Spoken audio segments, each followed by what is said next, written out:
Buenas tardes a todas y a todos.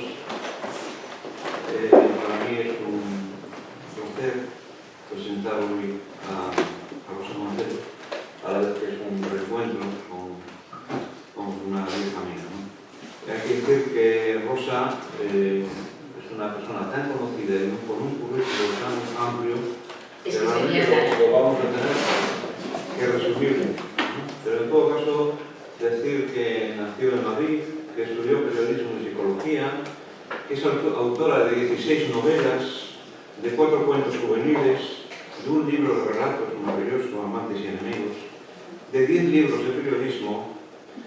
Y bueno, yo creo que entre las novelas todos de alguna forma recuperamos el amor por la lectura, con la crónica del desamor, la función delta, Te trataré como una reina, Amado amo, Temblor, Bella y oscura, La hija del caníbal, El corazón del tártaro, La loca de la casa, Historia del rey transparente, Instrucciones para salvar el mundo. En definitiva, una obra amplísima, hasta que ahora, en esta última fase, pues nos ha traído pues, 3 novelas muy particulares que prácticamente son un reencuentro con la ciencia ficción y con los problemas del hombre, ¿no? Y dentro de esta serie, protagonizada por Bruna Husky, que es un personaje del que hablaremos un poquito más adelante, realmente nos vamos introduciendo en un mundo muy avanzado tecnológicamente, pero donde los problemas siguen siendo los de siempre. La trayectoria periodística de Rosa es realmente muy reconocida. Ha llevado el Premio Nacional de Periodismo, el Rodríguez Santa María y el Premio de Periodismo al Mundo. Hay que decir que su obra está traducida a más de 20 idiomas y que realmente todos la conocimos en aquellos primeros tiempos del país, aunque después aquella periodista se convirtió también en novelista y no dejó de ser periodista, lo cual realmente es una maravilla, ¿no? Decir también que el año pasado fue galardonada con el Premio Nacional de las Letras en reconocimiento a toda su trayectoria novelística, periodística y ensayística. Desde las páginas del país, Rosa fue uno de los grandes referentes del papel que jugó la prensa en los años de la transición, y sus crónicas semanales aún siguen siendo un ejemplo del trabajo bien hecho. Los géneros periodísticos son los formatos en los que los profesionales tratan de causar la verdad de lo que sucede en el mundo, y si hay un género difícil en este mundo del periodismo, esa es la entrevista. Un diálogo en el que muchas veces el entrevistado trata de camuflar la realidad y el entrevistador utiliza los mejores recursos para que la verdad aflore. Alguien dijo que la entrevista es la más pública de las conversaciones privadas. Funciona con todas las reglas del diálogo privado, pero está construida para el ámbito público. El sujeto entrevistado sabe que se expone a la opinión de la gente. Por otra parte, no es un diálogo libre con dos sujetos. Es una conversación centrada en uno de los interlocutores y en lo que uno tiene el derecho de preguntar y otro el de ser escuchado. En la etapa más brillante del suplemento dominical del país, ¿qué tiempos aquellos? Gracias a Rosa Montero, hemos conocido los entresijos de la Ayatollah Khomeini, de Yasser Arafat, de Olof Palme, de Indira Gandhi, de Richard Nixon, de Julio Cortázar o de Malaya Yousafzai. Estos textos informativos no han perdido un ápice de interés y siguen siendo paradigmas para la enseñanza del buen periodismo. Sobre la realidad del periodismo actual, Rosa nos podría dar más de una conferencia. Pero volvamos a la narrativa, porque Rosa Montero está aquí con nosotros para hablar de Los tiempos del odio, su última novela. Para hablar en definitiva de ficción literaria, aunque muchas veces ficción y realidad van muy de la mano. Hace pocas semanas revivíamos en esta misma sala los 80 años de la emisión de la versión radiofónica de La Guerra de los Mundos, de Orson Welles, que marcó el auge de la ciencia ficción. En sus tres últimas novelas, Rosa Montero nos ha hecho 100 años más mayores y nos ha llevado a un mundo súper tecnologizado en el que vive Bruna Husky, una detective humanoide que goza de las grandes virtudes y defectos del ser humano, pero es también un robot. Sin amor no merece la pena vivir. Así arranca los tiempos del odio. Esos tiempos que, como ha dicho Montero en algunas entrevistas, son los tiempos de manipulación y desinformación que nos está tocando vivir. Independientemente poco sociable, intuitiva y poderosa, la detective replicante Bruna Husky solo tiene un punto vulnerable, su gran corazón. Cuando el inspector Richard desaparece sin dejar rastro, la detective se lanza a una búsqueda desesperada y contrarreloj del policía. Su investigación la lleva a una colonia remota de nuevos antiguos, así se llama, una secta que reniega de la tecnología, así como a rastrear los orígenes de una oscura trama de poder que se remonta al siglo XVI. Mientras tanto, la situación del mundo se hace más y más convulsa, la crispación populista aumenta y la guerra civil parece inevitable. Bruna tendrá que hacer frente a su mayor temor, la muerte, en una historia que es un certero y deslumbrante retrato de los tiempos en que vivimos. Los tiempos del odio es una novela intensa y de acción trepidante en las que están presentes los grandes temas de Rosa Montero. El paso del tiempo, la necesidad de los otros para que la vida merezca la pena, la pasión como rebelión frente a la muerte, los excesos del poder y el horror de los dogmas. Una novela de supervivencia sobre la moral política y la ética individual, sobre el amor y la necesidad del otro, sobre la memoria y la identidad. Un mundo futuro, aunque mucho más cercano al nuestro de lo que podríamos imaginar. Pero que lo que realmente nos muestra página a página es básicamente el ser humano. Con todos nosotros, Rosa Montero, para que nos hable de su novela, que es ya una realidad en las librerías y que hoy nos la trae aquí en pañales.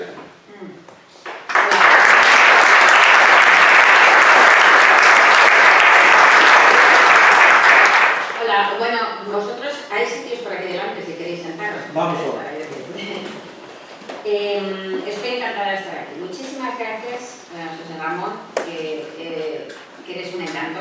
Eres un encanto primero por venirse aquí a presentarme, pero además es que me has enseñado, yo he estado varias veces en Santiago, que me encanta, es una ciudad absolutamente maravillosa, no soy original en esto, en decir esto, pero me ha enseñado la parte de Santiago que no conocía, ¿no? Me ha enseñado una colegiata que está toda tumbada, ¿no? O sea, que me ha parecido maravillosa, verdaderamente. Y luego me ha hablado que eso lo tengo pendiente de los ángeles con gafas. De la iglesia que está aquí al lado, ¿no? Y bueno, estoy feliz. Y estoy feliz de veros y que hayáis venido a escucharme. Y le oía decir a José Ramón, ¿verdad? Que es un robot, Bruna. La verdad es que no es un robot. Es un clon. Es un clon humano que está madurado aceleradamente. Sentaos por aquí delante, sí, que es la pena que estéis de pie, ¿verdad? Pasad sin miedo a hacer valor. Entonces, es un clon humano acelerado, madurado aceleradamente por los ingenieros genéticos, de manera que en 12 meses madura hasta los 25 años, que es cuando es activado, y luego vive 10 años y a los 35 años se le dispara un proceso tumoral total, se llama el tumor total tecno, el TTT, y se mueren en una semana, de manera que estas personas, porque son humanos, son clones, saben cuándo van a morir. Lo que hace que no puedan olvidarse de que son mortales. La inmensa mayoría de los seres humanos viven creyéndose eternos, ¿no? Entonces ese es el truco que emplean para no angustiarse con la idea de que somos todos unos condenados a muerte, ¿no? Entonces la mayoría viven como si fueran eternos, salvo un puñado de neuróticos como Woody Allen y como yo, por ejemplo, que siempre hemos estado obsesionados por la muerte, ¿no? Decía Cicerón, siempre supe que soy mortal. Pues yo también, ¿no? Entonces desde pequeñita, lo he contado varias veces, pues yo con 10 años efectivamente diciendo: mira, Rosita, qué tarde tan bonita, disfrútala, porque enseguida pasará el tiempo, estarás durmiendo. Pasar. Enseguida pasará el tiempo y estarás durmiendo por la noche en la cama. Enseguida pasará el tiempo y estarás mañana en el colegio, que qué horror. Enseguida pasará el tiempo, te habrás hecho mayor, que peor. Enseguida pasará más tiempo, se habrán muerto tus padres. Enseguida pasará más tiempo y te habrás muerto tú. Y esto lo pensaba con 10 años. No me miréis con cara de espanto porque os recuerdo lo que he dicho al principio, ¿no? Mira, Rosita, qué tarde tan bonita, disfrútala. Cuando eres muy consciente del paso del tiempo, cuando eres muy consciente de la muerte, eres muy consciente de la vida. Es decir, eres muy consciente de estar vivo, ¿no? Yo no me he aburrido nunca, cuando ni he sido de esos niños ni adolescentes, qué aburrimiento, qué hago, ¿no? Porque siempre he tenido clarísimo que lo que estaba haciendo es estar viva. Y que estar viva es un logro impresionante, ¿no? Entonces, pagas un precio, ¿no? Pagas el precio de ser tendente a cierta angustia. De adolescente tuve crisis de angustia y tal, y estudié psicología, por eso lo dije un cuarto, por cierto. Estudié psicología porque pensaba que estaba loca, que es por lo que estudia psicología el 98% y psiquiatría el 98% de los estudiantes, porque piensan que están locos, lo cual no está mal porque les da una empatía con sus pacientes. El otro 2% son hijos de psiquiatras o de psicólogos, lo tienen mucho peor estos, sin lugar a dudas. Pero pagas ese precio, pero la capacidad, ¿no? de gozar con el momento, de ser una disfrutona de la vida, eso es magnífico. Y eso me une exactamente con Bruna Husky. Bruna Husky es así. Bruna Husky se come la vida a bocados, ¿no? Es una especie de gran, mucho más exagerada que yo en todo. Es una especie de gran tigresa, ¿no? Y yo soy, comparado con ella, como un gatito.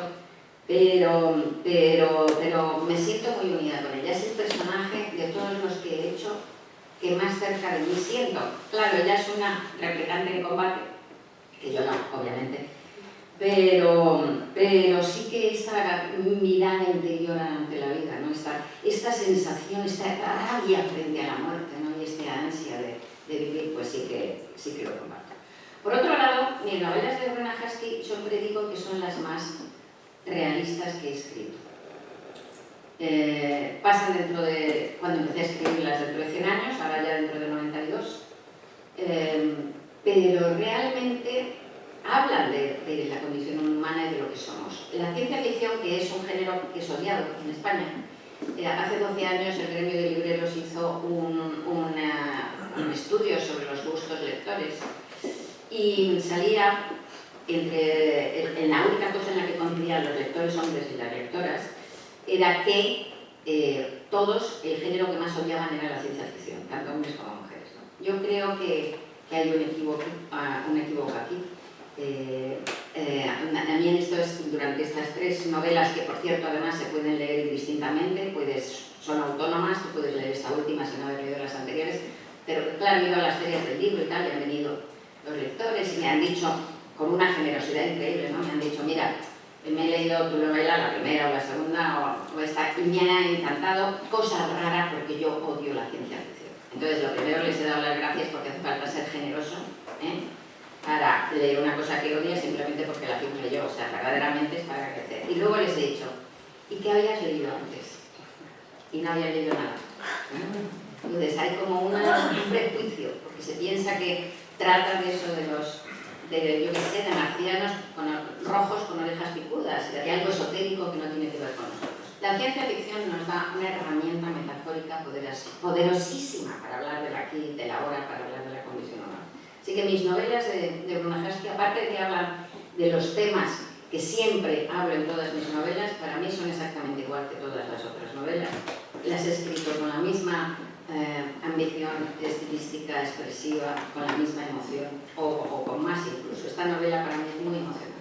Esta para mí es la mejor de las 3, de Bruna Husky.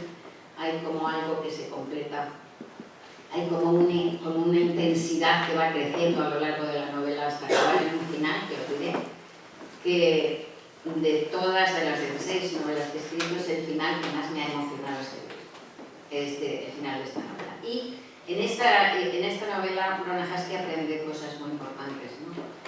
Bruna es en esto no nos parecemos, Bruna es muy valiente, naturalmente es una muy valiente físicamente. Yo soy una cobarde total, o sea, yo soy de esas personas que va una noche por una ciudad en una zona solitaria y oscura y a lo mejor me muero de miedo, ¿no? Pero Bruna, como muchas personas que yo conozco y que todos conocemos, es muy cobarde emocional. Tiene miedo de los sentimientos, tiene miedo de su propia necesidad sentimental. Es de estas personas que piensan que los sentimientos las debilitan. Y entonces, pues, está completamente acorazada. De hecho, la primera novela casi no tenía ni amigos, era una misántropa total, ¿no? Eso lo ha ido mejorando con las novelas, ahora se ha hecho una colección ya de una especie de amigos, una especie de parafamilia de tipos raros, muy raros, debo decir, pero encantadores. Y esa parte se ha atrevido a eso, ¿no? Pero todavía no se ha atrevido a implicarse sentimentalmente de verdad, ¿no? Yo en esto soy muy distinta a ella. Lo emocional, yo creo que soy valiente, tengo amigos desde... Para mí, creo que lo mejor que soy en mi vida es amiga, creo que es mi mayor logro. Invierto mucho tiempo en ello, mucha energía, y tengo amigos desde hace 40 años, maravillosos, y tengo amigos desde hace 2. Quiero decir que sigo abierta a hacerme amigos, que me parece que es una cosa importante, ¿no? Pero bueno, entonces ella esa parte de los amigos más o menos lo va mejorando, pero todavía no había podido atreverse a amar de verdad. Desde la primera novela tiene una relación con un humano, que es un inspector de policía que se llama Paul Lizard. Y este humano es tan bruto como ella respecto a los sentimientos, tiene tanto miedo como ella con los sentimientos, y entonces la relación es una catástrofe, ¿no? De repente se aman apasionadamente, de repente se odian, de repente se juntan, de repente se separan. Y esta novela es importante para Bruna porque yo creo que en ella se acepta su fragilidad y aprende a amar. Que es muy difícil, porque el amor, que es uno de los temas de esta novela es también una novela de amor. El amor es un terreno pantanoso, ¿no? A medida que voy envejeciendo me voy dando cuenta cada vez más de hasta qué punto el amor es uno de los motores de la historia, es uno de los motores del mundo, y que todos anhelamos de manera loca ser queridos. Lo malo es que, en primer lugar, anhelamos ser queridos de la manera en que queremos ser queridos, que no nos vale. Y a veces queremos unas maneras de ser queridos absurdas, ¿no? Es decir, por ejemplo, a veces nos sentimos como presos de un ideal amoroso que nos impide, por lo tanto, aceptar y disfrutar amores pequeños, humanos, rotos, manchados, pero estupendos, que son reales. Y no nos permitimos disfrutar esos amores reales porque estamos colgados de un ideal. Eso por un lado. Y luego, además, también es verdad que el amor nos pone en riesgo, ¿no? Nos hace tremendamente vulnerables cuando hablamos de vida. Pero claro, la opción es que el subtítulo de la novela se llama Los tiempos del odio, y el subtítulo, la portada es Sin amor no merece la pena vivir. Y es la primera frase de la novela, y además la frase se repite como un mantra en toda la novela, ¿no? Entonces, claro, yo creo que es que no hay opción, ¿no? O escoges amar con todos sus riesgos y su vulnerabilidad, o escoges morirte en vida. Somos animales sociales, necesitamos vivir la vida con nosotros. Sin nosotros, la vida no merece la pena, como ha dicho José Ramón, de llamarse vida. Y claro, también hay que encontrar el justo término entre el amor y la independencia, entre el amor y la salud mental, porque también luego hay el otro extremo en la novela, uno de los personajes del que estoy muy orgullosa y que la quiero mucho, que se llama Ángela, pues tiene ese problema, ¿no? Que realmente puedes llegar a los amores tóxicos, puedes llegar a la dependencia, puedes llegar a la destrucción. O sea que, digamos que uno puede llegar a la destrucción y a no vivir por negarse a amar, y uno puede llegar a la destrucción y a no vivir por amar mal. Muy mal.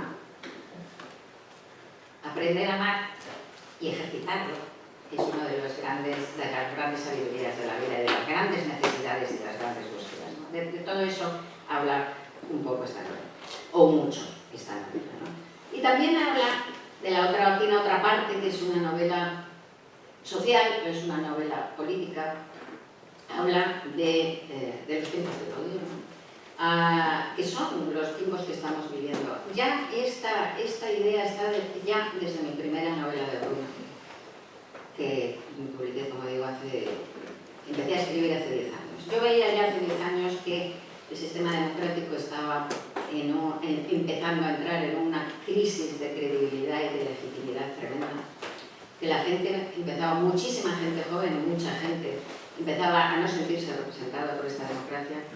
La democracia tiene una transparencia que la honra, pero esa transparencia hace que se vean claramente todas sus lacras, ¿no? Es decir, la corrupción, la hipocresía, la injusticia, ¿no? Entonces mucha gente ha empezado a no sentirse representada, sobre todo después de la crisis económica, a sentir verdadero aborrecimiento por este sistema democrático, a pensar que es un juego sucio y a dejarse engañar por falta de preparación, por falta de criterio, ¿no?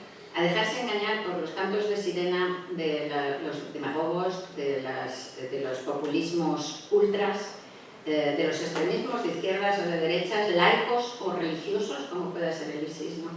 Es decir, a dejarse engañar y atraer por la falsa pureza del dogma, por la falsa pureza del fanatismo, ¿no? Y esto en los mundos de Bruna no ha hecho, en las 3 novelas, no ha hecho sino crecer esa tentación del fanatismo, tentación de la involución. Y en nuestro mundo no ha hecho más que crecer.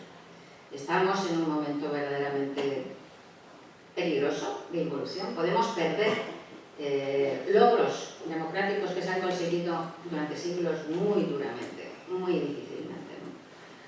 Y si no reaccionamos, y si no reinventamos, y si no regeneramos la democracia, si no damos a la gente joven, si no damos a la gente que anda perdida a un proyecto en el que creer y en el que sentirse representados e implicados. ¿Cómo puede ser? No es posible, ¿verdad?, que suceda lo de Khashoggi y que solamente iba a decir la Thatcher, pobrecita, la Merkel, pobre Merkel, quiero decir, compararla con la Thatcher, y que solamente la Merkel sea capaz de decir que no se puede hacer tratos con Arabia Saudí, mientras todas las demás democracias que se les llena tanto la boca, ¿verdad?, de los valores democráticos, bajan la cabeza porque están en peligro sus contratos millonarios, ¿no? No puede ser esto. O sea, ¿qué mensaje estamos mandando? Que manda el dinero. Es que es muy posible que mande el dinero. Ese es el problema, ¿no? ¿Me dejas un poquito el libro? Hay una que se cita en el libro, ¿no? En el libro, este libro va hacia atrás, habla al principio del libro, este Polizar, que es el amante intermitente de Bruna, desaparece, es secuestrado y hay el peligro de que lo maten de una manera muy cruel. Entonces Bruna se lanza a buscarlo enloquecida e intentar desentrañar una trama que es oscurísima, porque es un mundo como este mundo, que las cosas no son ni blancas ni negras, ¿no? Los culpables parecen inocentes, los inocentes culpables, todo es una mezcla ahí de grises tremendamente desasosegante, ¿no? En esa búsqueda, pues va, por ejemplo, a una secta de nuevos antiguos que reniegan de las tecnologías y tal, y va también a unas zonas, pues a una tierra flotante, una zona de hipertecnologías, ¿no? Y se remonta también, en la búsqueda de los culpables, al siglo XVI. Se remonta al siglo XVI.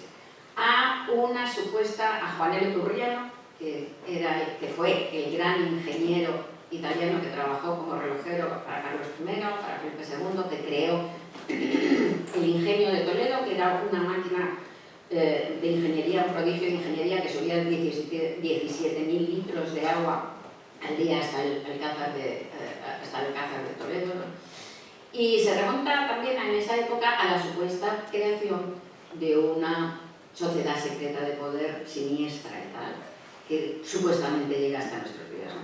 Pero es que a lo mejor realmente ese poder existe. Hay un informe, que lo cito al final porque es que siempre me olvido del nombre de los matemáticos, que se cita más o menos en el libro. Entonces, hay un trabajo que hicieron unos jóvenes matemáticos, Vitalik Gladfelder y Battiston, y este trabajo lo hicieron en el año 2011. Y estudiaron las 43.000 multinacionales que había en el mundo en el año 2011, que serán más o menos las que hay ahora, ¿no? Y descubrieron que el 83% de estas 43.000 nacionales eran controladas por 737 empresas, nada más. Ahora imaginamos esos 737 consejos de administración en los que seguramente había muchas personas repetidas. Imaginaos esos 737 CEOs, 737 consejeros delegados, que gobiernan sobre el 80% de la economía mundial, más del 80% de la economía mundial. Da miedo. Da miedo. Entonces, de todo eso habla el libro también. Y de la parte también del amor, que sería el amor político, dicho así resulta, pero que es, yo creo, que desde el principio de los tiempos hay esa lucha del ser humano. Y soy optimista, razonablemente optimista, en el sentido que creo que si luchamos y que si regeneramos la democracia, que si conseguimos dar un proyecto, podemos salir y seguir adelante. Pero, porque esa es una larga lucha entre, digamos, la luz y las tinieblas. Yo creo que ya en las cavernas, ¿verdad?, había un conflicto entre aquellos trogloditas que escogían como fórmula de supervivencia, escogían la colaboración, ¿no? Y que entonces repartían la comida, cuidaban de los enfermos como estrategia de supervivencia. Estos trogloditas, frente a los trogloditas que preferían la depredación y que agarraban un canto, le abrían la cabeza al más débil y le robaban la pata de mamut, ¿no? Entonces, esa lucha entre las dos vías, la colaboración y la depredación, yo creo que ha estado a lo largo de la historia siempre, con sus subidas, sus bajadas, sus momentos más críticos y menos críticos. Ahora estamos en uno de esos momentos críticos. Entonces, también eso el subtítulo de Si el amor no merece la pena vivir, aparte de la parte pasional, que os digo que es muy importante en la novela, habla también de eso, ¿no?, de esa especie de amor social. De hecho, se cuenta una anécdota que parece ser que es real, lo he intentado encontrar, vamos, me la contó un economista, Javier Velasco, hace años, y es de la posguerra, de nuestra posguerra civil, ¿no? En las minas de Asturias, en una de las más grandes minas de Asturias, pues estaban en los primerísimos momentos, los más duros y terribles de la posguerra, estaban allí los presos republicanos, entonces bajaban de cuando en cuando unos matones, ¿no?, fascistas a las minas y les hacían formarse en fila y que se numeraran. Y después de que se numeraran, escogían a uno cualquiera y le decían que dijera un número. Y al pobre desgraciado, que su número coincidía con el que decía esa persona, pues lo fusilaban ahí delante, ¿no? Bueno, lo precioso, lo estremecedor y lo maravilloso es que muchas veces la persona que decía que dijera un número daba su propio número. Ese es el amor al que digo que también que nos salva, ¿no?, que nos permite ser más grandes de lo que somos. Bueno, entonces, de todo eso habla el libro y termina bien. Termina bien porque, digamos que los buenos ganan, los de la colaboración ganan esta batalla dentro de la larga guerra, de la interminable guerra. Y porque además Bruna aprende, como os digo, mucho, aprende a acercar su fragilidad, aprende a amar. Y yo también he aprendido mucho con este libro. Los libros los escribes para aprender, no para enseñar nada. Escribes para poner un poco de luz en las sombras, ¿no?, de tus obsesiones y tal. Y para mí ha sido importante este libro. He aprendido, no puedo decir más, pero en ese final que me ha sido tan emocionante escribir, pues he aprendido mucho. Y aunque es un libro que para mí es como un final como de sinfonía, así como que todo queda como se junta y da luz, os diré que a pesar de eso voy a escribir otra Bruna seguro, porque la dejo en un lugar tan raro, tan peculiar, que me muero de curiosidad por saber qué va a ser de ella. Y si no escribo una novela no puedo saber qué va a ser. Otra cosa, y ya me dejo porque te veo que te mueves y te mueves. No, otra cosa que os decía también con respecto al realismo de la novela, que lo quería haber dicho al principio y luego me he ido por los cerros de Úbeda, hablando de lo del robot y que es un clon. Bueno, es que eso mismo, a mí me gusta mucho la tecnología, me gusta mucho la ciencia y he querido hacer un mundo con mis Brunas, además, no solo posible, sino incluso probable en muchos casos, ¿no? Y que está hablando de las cosas reales. El hecho del clon humano, no cabe la menor duda de que va a haber clones humanos si es que no los hay ya ilegales. No cabe la menor duda porque la tecnología está. Eso no cabe. Y cuando sea eso va a crear grandísimos problemas legales y morales, vamos, sin duda, políticos, pero probablemente también muchos problemas. En cuanto hay una parte de la novela que da mucha importancia también a los cyborgs, ¿no?, que ya sabéis que son la unión de la tecnología incorporada al organismo, a nuestros organismos. Los filósofos y los científicos hablan de la transhumanidad estamos ya en la transhumanidad, somos transhumanos, porque estamos después de los humanos están los transhumanos, que es la mezcla, efectivamente, el humano que se va convirtiendo en máquina, por así decirlo, ¿no? Cada vez con más incorporación de elementos tecnológicos a nuestro cuerpo. Pero es que estamos ya ahí, en la novela tiene mucha importancia eso. Ahí estamos. Hace un mes o algo así, salió esa noticia maravillosa de un equipo de médicos franceses que habían devuelto la posibilidad de caminar a 3 parapléjicos metiéndoles un chip en la médula, ¿no? Maravilloso. En Dinamarca hay, por lo que se ve, 6.000 personas que ya llevan un chip debajo de la piel en la mano y con él pagan y es su identificación y todo. Yo creo que lo pondría, me parece muy útil. Bueno, y yo tengo 4 tornillos y una placa de titanio en la columna vertebral, tengo 2 lentes intraoculares que me quitaron la miopía y tengo 2 muelas de titanio, o sea que soy un tipo y muchos de vosotros me temo, o sea que no pongáis esa cara, ¿no? Y de eso tiene una parte importante también porque se desarrolla, por ejemplo, hay una ley en mi libro, la ley de la humanidad integral, de la integridad humana, la ley de la integridad humana, que mide hasta qué punto te puedes cambiar piezas y tal por cosas mecánicas y puedes continuar siendo humano. Entonces hay una puntuación de 1000 puntos muy complicadas, puntos míos, y tienes que tener por lo menos 400 puntos. Quiero decir que estas cosas van a pasar, estos problemas se van a suscitar, seguro. Quería comentar que realmente, leyendo la novela, en los personajes claves, emana el mismo amor por la vida que tú transmites. Pero sin embargo, leyendo la novela uno se da cuenta de lo difícil que es vivir. Y lo difícil que es vivir si uno es pobre, si uno es mujer, si uno pertenece a la clase marginal, como acontece ahí. Y también uno piensa que después de 100 años y pico que tú sitúas la acción, realmente vemos que vamos a cargar muchas cosas, no solo la sanidad pública, el bienestar y demás, sino que realmente da un poquito de miedo, ¿no? No, fíjate tú que... No. No, yo creo, muchas veces me preguntan hablan de la distopía, ya sabéis que es la palabra de moda, ¿no? La distopía, que son las novelas, las películas que presentan un futuro catastrófico y tal, y que son como un aviso, vamos a esa catástrofe y tal. Mi novela no es una distopía, es un mundo realista, refleja este mundo. Yo diría que este mundo es peor que el de mi novela, la verdad, ¿eh? La distopía, me lo decía el otro día, ya no sé cuándo, porque estoy aquí con la promo, que somos como feriantes, ¿no? Vamos de aquí para allá, compra este libro, bueno, bonito y barato, ¿no? Pero ya no sé cuándo, pero me lo dijo, si no diría el nombre por darle, porque me pareció genial, ¿no? En una radio me parece que fue, ¿no? Y me dijo, no sé qué distopía y tal, y yo ya empecé a discutir eso y dije, no, si la distopía es el mundo de hoy, me decía, y yo digo, pues es verdad, lo que es catastrófico es el mundo de hoy. Es decir, hay unos terroristas en mi libro, el ISIS es mucho más salvaje que los terroristas en mi libro, sin comparación. En mi libro, pues hay varias cosas que han mejorado. Por ejemplo, lo del sexismo, no hay sexismo en mi libro. No hay sexismo en mi libro, se ha superado, eso es verdad.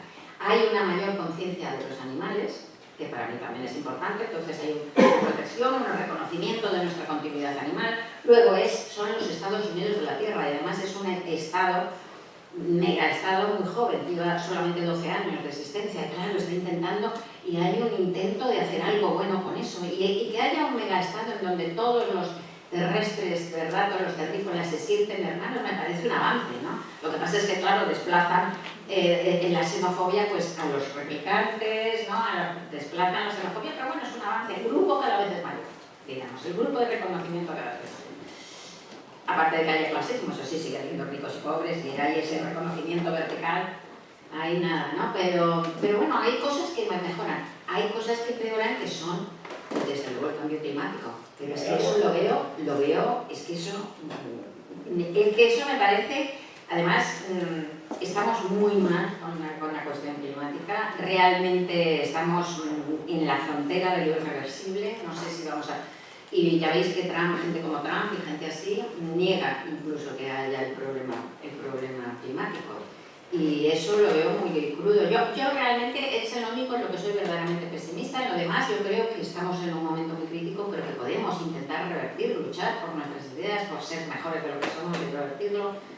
Pero lo único que soy verdaderamente pesimista, científicamente pesimista, es en el cambio climático, porque lo veo demasiado avanzado y va a traer horrores, Lo único, claro, que no sabemos, y eso también es, no sabemos si habrá descubrimientos, desarrollos tecnológicos. Hace 30 años no podíamos ni siquiera imaginar Internet, que salió en el 96, si no recuerdo mal, desde hace nada.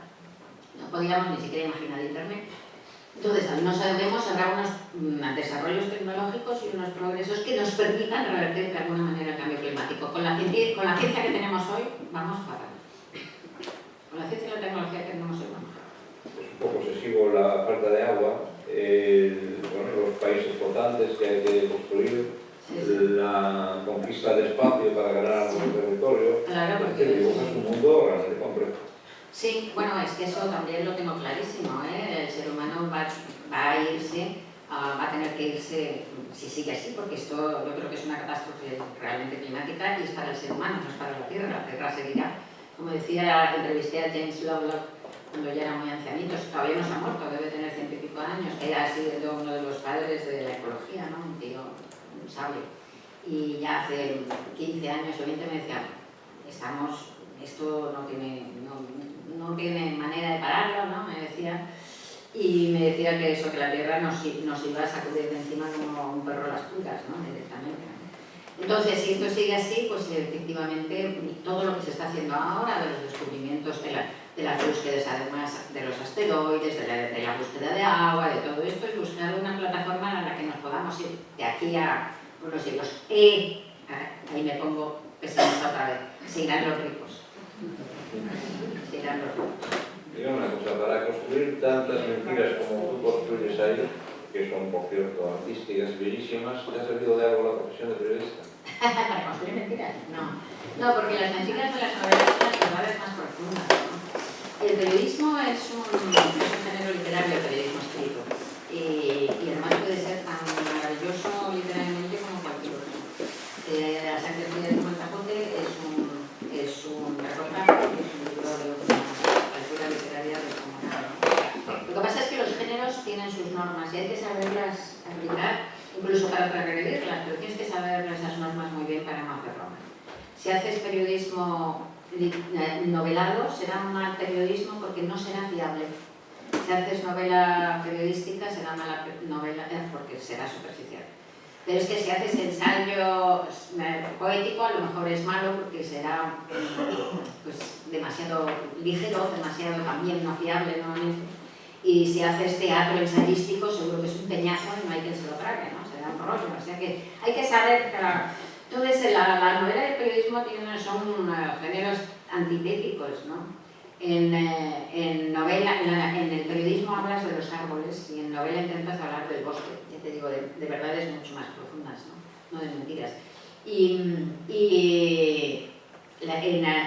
periodismo hablas de lo que sabes, te documentas, entrevistas, en fin, escarbas, donde sea, y reflexionas sobre eso, entonces escribes lo que sabes sobre eso. Y en novela escribes de lo que no sabes que sabes, porque la novela nace del inconsciente.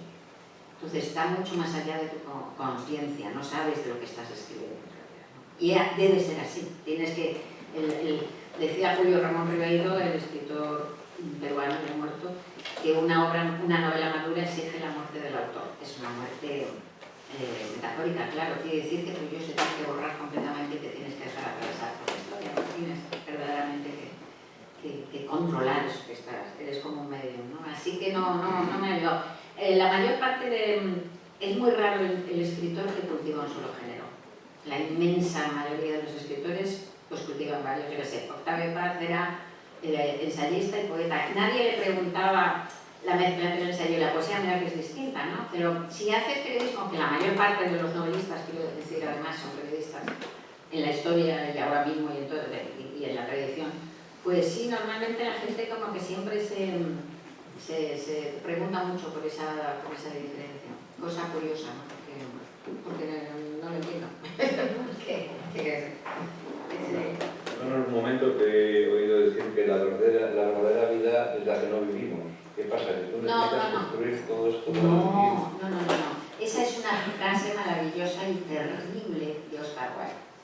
Y la pongo además como un ejemplo, porque Oscar Wilde, que era maravilloso y cada día me gusta más y me parece más moderno, pues como un ejemplo de lo que de la insatisfacción del ser humano, ¿no? Oscar Wilde decía, para la mayoría de nosotros, la verdadera vida es la que no vivimos. Y es una definición de la insatisfacción del ser humano, ¿no? Que es tremenda y que nos lleva a vivir unas vidas completamente raras y equivocadas, ¿no? Entonces, yo intento luchar contra eso, que un grano de esa locura lo tenemos todos, evidentemente, ¿no? Eso forma parte de lo que es el ser humano, pero intento luchar contra eso. Y lo que pasa es que, de todas maneras, lo de escribir pertenece a otro género de cosas, ¿no? Lo de escribir novelas, pero también lo de leer novelas y también lo de ir al teatro y al cine. Decía Pessoa, maravilloso Pessoa, que la existencia de la literatura es la prueba inequívoca de que la vida no basta. Y es verdad, la vida no basta. Por eso estamos todos aquí.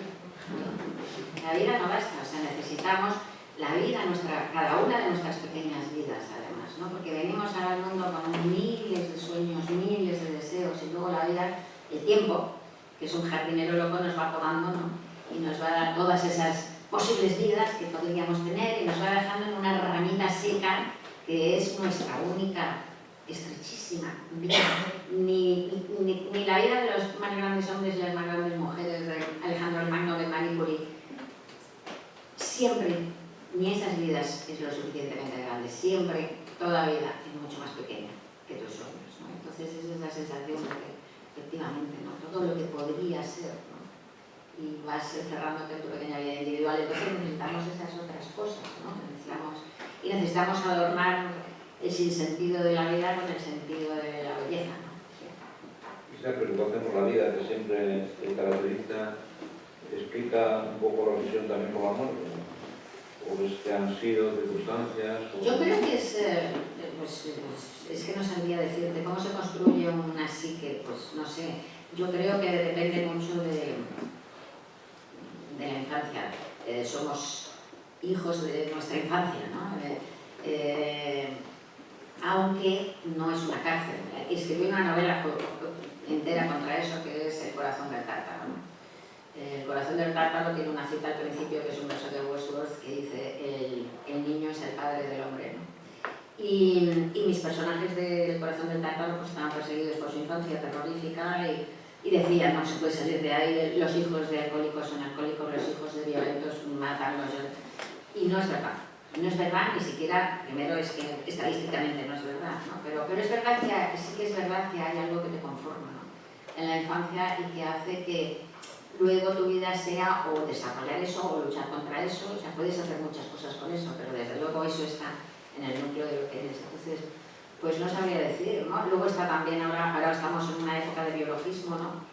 Yo he pasado por todo, como ya soy muy mayor, viví la época en donde todo era ambiente, el ser humano era solo ambiente, cultura, lo que había vivido, ¿no? Y ahora estamos en lo contrario, todo son la sopa química, las células, la herencia y tal, tampoco, ¿no? Ni una cosa ni otra, ¿no? Las dos cosas influyen, ¿no? Bueno, Rosa tiene un amor, yo creo que extraordinario por los animales. Sí. Y hasta por los seres humanos, que son animales. También son los animales, quiero decir. Y los animales, bueno, es una constante, ¿no? Incluso por animales raros, porque uno de esos animales preferidos es la salamandra. Sí. Un animal que, bueno, que a otros nos da un poquito de luz, ¿no? Pero bueno, yo conozco a otras personas que quieren las salamandras como Rosa. Pero es que eso no nos... Pero, ¿cómo se explica eso en la Torero? Bueno, pues forma parte de las contradicciones de los seres humanos, ¿no? Aparte de que mi padre que fue torero de profesión, efectivamente, yo he ido a muchos toros desde pequeña y luego a los 14 años dejé de ir por la cosa de la rebelión infantil o adolescente, y luego a los 20 y tantos, pues cuando ya había pasado esa rebelión, pues volví a ir un poco para ver si de verdad me gustaba o no me gustaba, por mí misma, no por la rebelión, que comprendí que no me gustaba, me he vuelto. Y bueno, pues a mí el que me enseñó el amor por los animales fue mi padre, que amaba a los animales, que somos así de paradójicos y de incongruentes, ¿no? Yo estoy completamente en contra de los toros, lo sabía, lo respetamos, los dos muchísimo. Él pertenecía a una época anterior, luego siguió siendo, fue torero profesional hasta los 45, 46 años, ¿no? Fue primero novillero y quería ser matador, pero luego le pilló la guerra, le rompió, ya volvió de la guerra y se casó, tuvo a mi hermano, necesitaba dinero, se hizo guerrillero, fundamentalmente, ¿no? Pero la parte primera, luego ya después de la guerra sí, había piscina, pero la parte primera toda cuando empezó, que se tira al ruedo con 11 años la primera vez y tal, pues toda esa parte era un mundo de los toros brutal, sin penicilina, que morían 14-15 toreros cada temporada.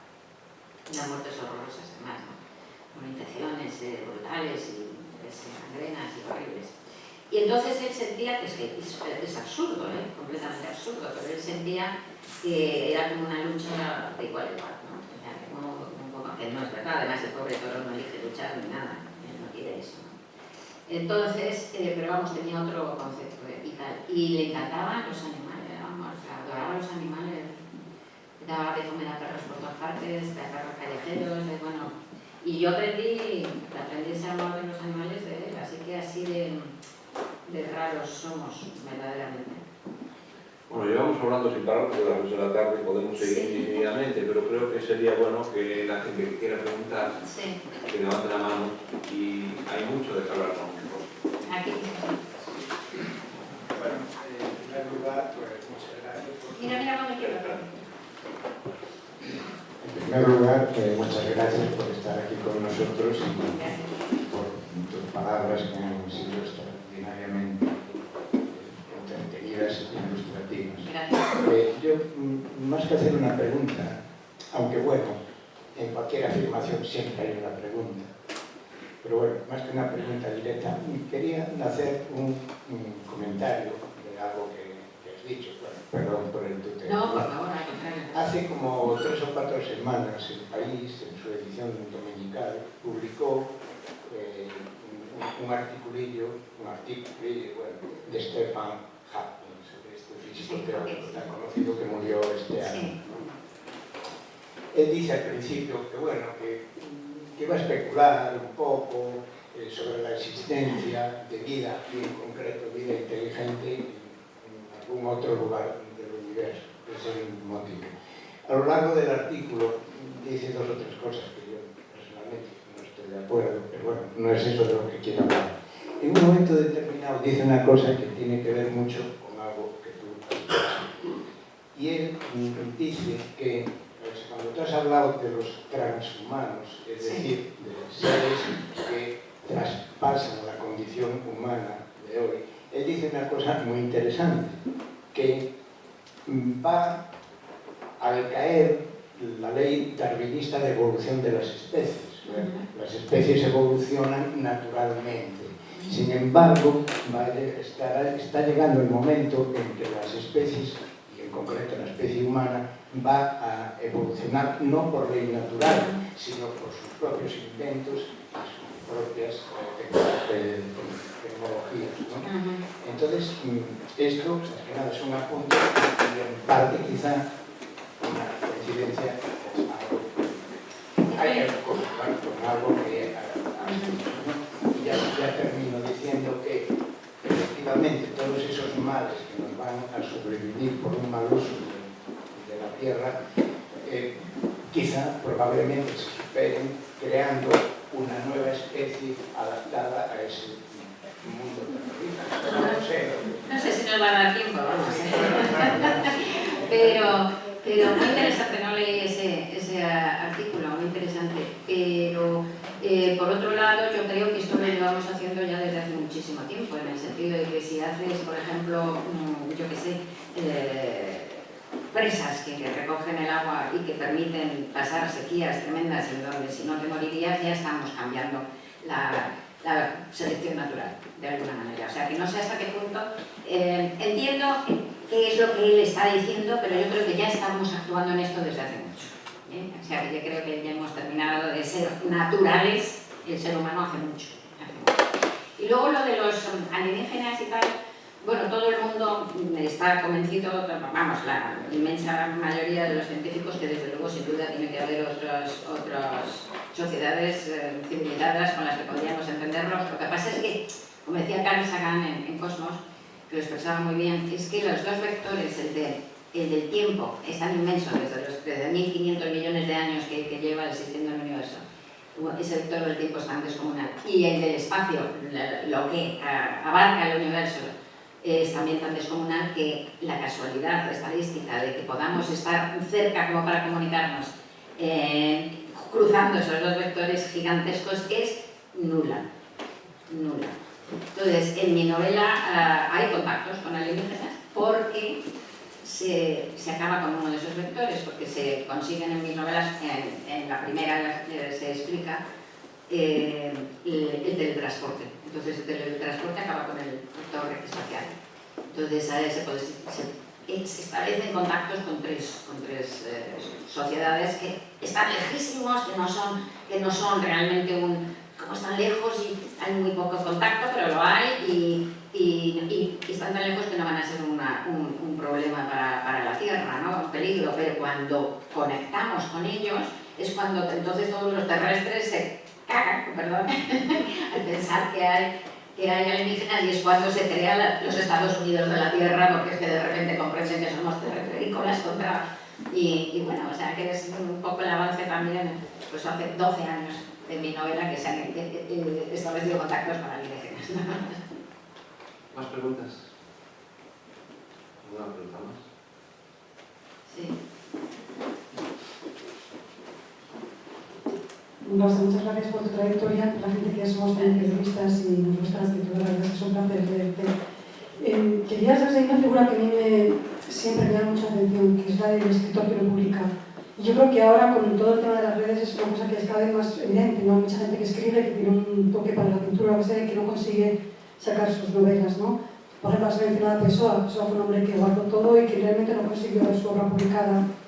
Y cuando yo leí La soledad de no volver a verte, vi que tú lo habías tenido como un momento, a lo mejor, de inflexión ahí, ¿no? Que como que no conseguías la fuerza para volver a publicar, o a lo mejor te planteaste en otro momento, no solamente en ese, que tu obra no iba a ser publicada, ¿no?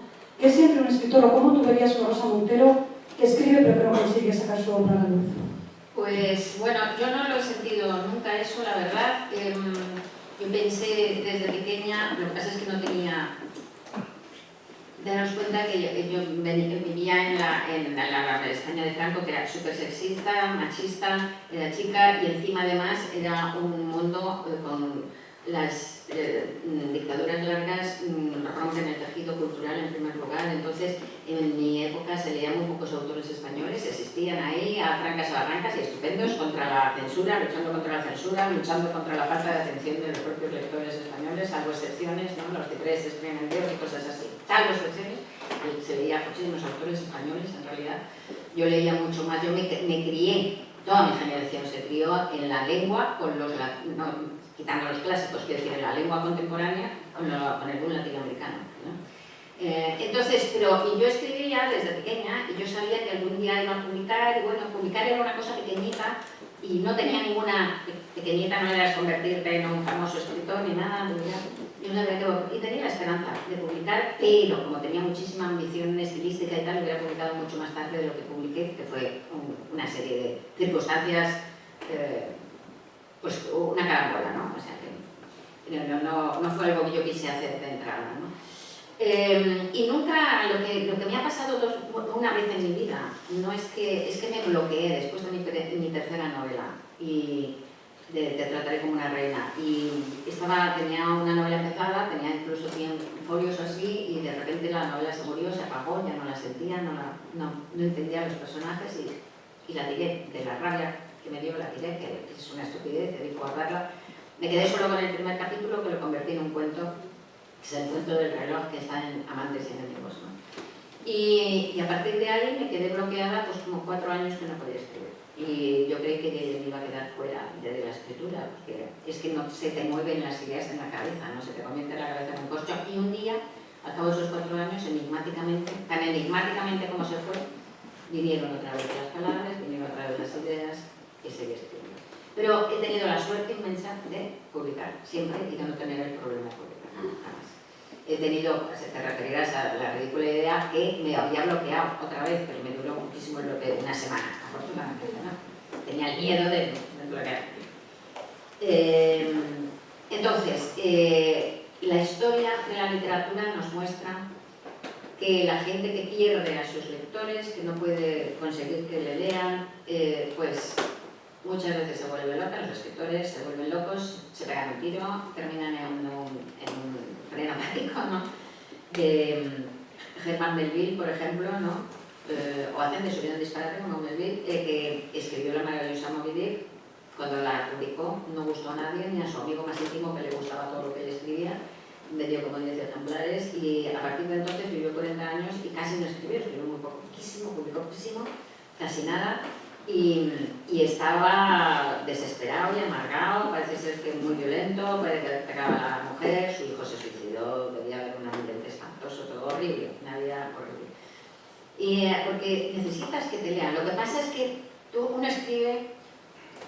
Escribir en realidad, ser novelista, lo dicen todos los especialistas, es ser una persona, lo digo en serio, una persona que no ha acabado de madurar. Y es así. Y es que sigues teniendo como ese juego con la imaginación que tienen los niños. La mayoría de los niños, supongo que todos, vienen al mundo y empiezan a pasar un perro y piensan que es un dragón y tal. Pero llegan a la adolescencia o a la pubertad y todos les dicen esas imaginaciones sobre el niño pequeño y los van dejando. Bueno, los novelistas seguimos, es todo. Entonces, yo tengo una imaginación que va sola, no la puedo controlar. Es un don y es un castigo, porque no la puedo controlar. Entonces, si de repente leo una noticia espeluznante de yo qué sé, de cómo harán machetazos a los niños en no sé dónde, pues lo huelo, me puede pasar, no la puedes controlar. Entonces yo voy por la avenida y voy por la calle y se me van ocurriendo cosas todo el día, que cuando me bloqueé se apagó eso, se apagó esa imaginación, se apagó todo. Entonces, voy imaginando cosas todo el rato. Y el 99%, 999 por 1000 de las cosas que imagino no van a parar a ningún lado. Son juegos que yo me hago, que atraviesan la cabeza como un cometa, desaparecen, no van a parar a ningún lado. Pero de repente una de esas cosas que se me ocurren, que son como sueños, que sueñas con los ojos abiertos, que no sé de dónde vienen. Una de esas cosas, de esas imágenes y cosas que se me ocurren, de repente me emociona tanto, me turba tanto, me resulta tan grande, no sé por qué, que no me cabe en el pecho, no me cabe en la cabeza y digo, yo esto tengo que contarlo, yo esto tengo que compartirlo. Y ahí nace la novela o el cuento. O sea que desde el primer momento está la necesidad de compartirlo y de contarlo. Desde el primer momento está el lector. O sea que ese lector siempre se necesita. El escritor que diga que no necesita lectores, miente. El lector siempre se necesita. Ahora bien, no tienes que volverte loco y necesitar vender 100.000 ejemplares, ni 50.000. A lo mejor te vale con unos 100 lectores. A lo mejor te vale con 100 lectores. Entonces, lo que tienes es que intentar ahora Internet. Estamos en una crisis terrorífica editorial. Se vende ahora mismo el 10% de lo que se vendía hace 15 años. Y lo sé porque yo he estado tengo la inmensa suerte que no sé a qué Dios agradecérselo, a qué Dios ha, pero yo he estado en los primeros puestos de superventas hace 15 años y yo estaba ahora. Entonces, para llegar al primer puesto de superventas de hace 15 años, con esto medido por Nielsen, que es una empresa que pagas, o sea, no es algo que te lo digan, los números esos hinchados de las publicidades, de las editoriales, esto es una empresa. Para estar en el primero o segundo puesto en la lista de superventas hace 15 años necesitaba vender 150.000 ejemplares, 200.000. Ahora para estar en el número 2 o en el número 1 va a estar con 15.000, 20.000. Se vende el 10%. ¿Y por qué se vende el 10%? Pues yo he pensado al principio que era por he estado diciendo los años pasados, esto es la piratería, que es verdad, que es la piratería electrónica es tremenda y quita muchísimo. Pero ahora ya he visto por lo que es. Está clarísimo. Son los estudios estos que nos demuestran que nos pasamos entre 4 y 5 horas al día viendo el móvil, el smartphone. No da tiempo de más. Así de simple. Entonces la gente antes que era buena lectora y que se leía 20 libros al año, pongamos, bueno, un lector medio, bien, la masa mayor de lectores de este país, 20 libros al año, ahora se leen 2. ¿Y qué se leen de esos dos? Pues el libro del año se leen Sapiens y Patriarch, por ejemplo. Eso leen un montón y los demás nada. Entonces es jodido y se nos está fundiendo el cerebro. Sí, vamos a